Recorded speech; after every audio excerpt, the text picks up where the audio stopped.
रुक के भी कर सकते हैं।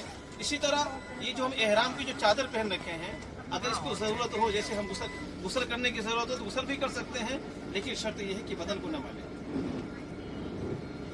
न करें अच्छा है, क्योंकि जब गुस्ल करेंगे तो कुछ न कुछ बाल टूटेंगे। अगर 3 बाल तक टूटे तो 1 मुट्ठी सदका, इसी का रियाल दे दिया आपने। अगर ज़्यादा तो उसके अलग मसले हैं। इसी तरह कि अगर वॉशरूम में आप गए हैं, आपको ये खतरा है कि वॉशरूम में हमारे कपड़े खराब हो जाएंगे एहराम, तो उसको उतार के भी आप कर सकते हैं, इसमें कोई मसला नहीं। ठीक है। अब रहा उम्रे का, तो उम्रे का आसान तरीका आपको बता दूं।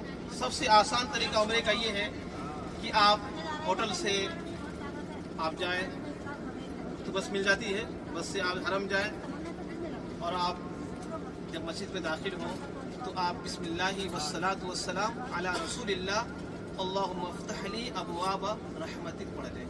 फिर आप निगाह नीचे किए हुए आगे जाएं। जैसे आपको बैतुल्लाह पर नज़र पड़े तो एक साइड होकर आप अल्लाह से खूब दुआएं करें। जब बैतुल्लाह पर निगाह पड़ती है उस वक्त दुआ कबूल होती है। बैतुल्लाह को देखना भी इबादत है।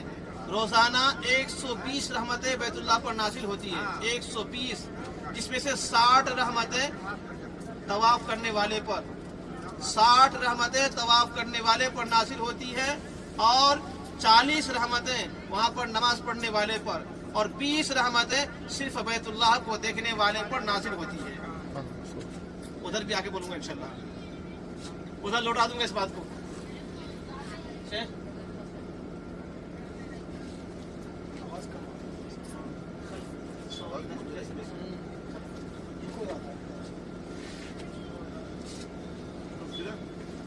तो आप क्या है, जब मस्जिद हराम में जाएं तो आप दुआ पढ़ लें, अल्लाहुम्मा फ़्तह ली अबवाब रहमतिक। उसके बाद आप निगाह नीचे किए हुए आगे बढ़ते रहें।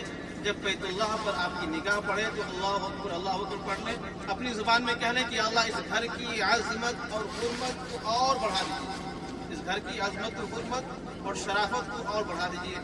फिर अपने जी में जो चाहे दुनिया व आखिरत के पास से आप दुआएं करें। उसके बाद आप आगे पहुँचे, जो हरी बत्ती है, हरी बत्ती के सामने ही हजर अस्वद है। हजर अस्वद पे आजकल खुशबू लगी हुई होती है। काबा का जो गिलाफ है, पर्दा है, उस पर भी खुशबू लगी होती है।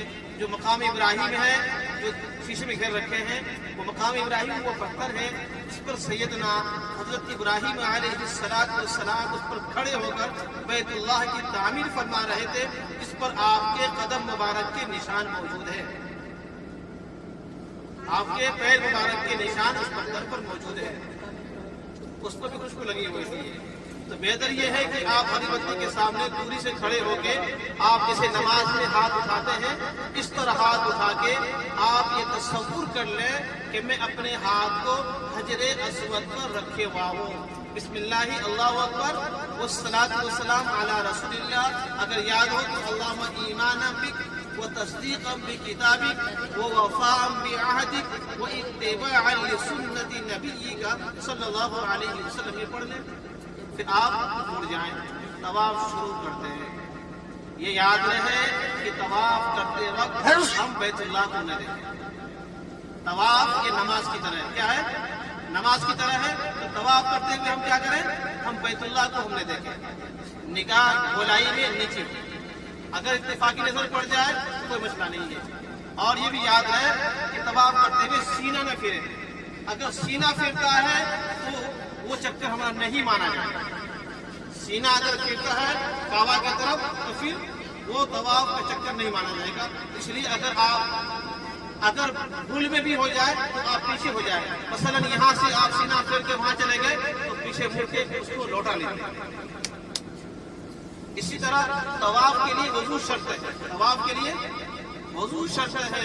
अगर आपका वजू टूट जाता है तो जिस चक्कर में जहाँ भी वजू टूटता है आप वजू बना के आके वहीं से पूरा कर सकते हैं, लेकिन बेहतर है कि फिर से उस चक्कर को पूरा करें। और उम्रे के तवाफ में दाएं कंधा खोलना है, दाएं कंधे। उम्रे के तवाफ में दाएं कंधे को खोलेंगे। अगर सिर्फ तवाफ करना हो तो कंधे खोलने की जरूरत नहीं। तो इसी तरह पहले 3 चक्कर में अगर भीड़ नहीं हो तो थोड़ी तेज चाल चलेंगे, लेकिन भीड़ होती है इसलिए तेज चाल न चले। फिर आप जब बीच में आप सुभान अल्लाह वल्हम्दुलिल्लाह, चौथा कलीमा, जो भी दुआएं आपको याद हो उस दुआएं को आप पढ़ते रहे। अपनी ज़बान में भी आप दुआ कर सकते हैं, ज़रूरत की बातें हैं वो भी आप कर सकते हैं। आप जब रुकन यमानी पर पहुंचे, रुकन यमानी जो हजरे अस्वद से पहले का हिस्सा है, जब आप वहां पहुंचे तो आप रब्बना आतिना फिद दुनिया हसना व फिल आखिरति हसनतन व क़िना अज़ाबन्नार।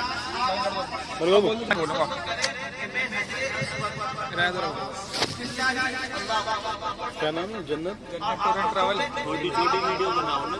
जन्नत टूर एंड ट्रैवल की तरफ से हम आए हुए उम्रा करने के लिए, जुराना से उम्रा है हमारा।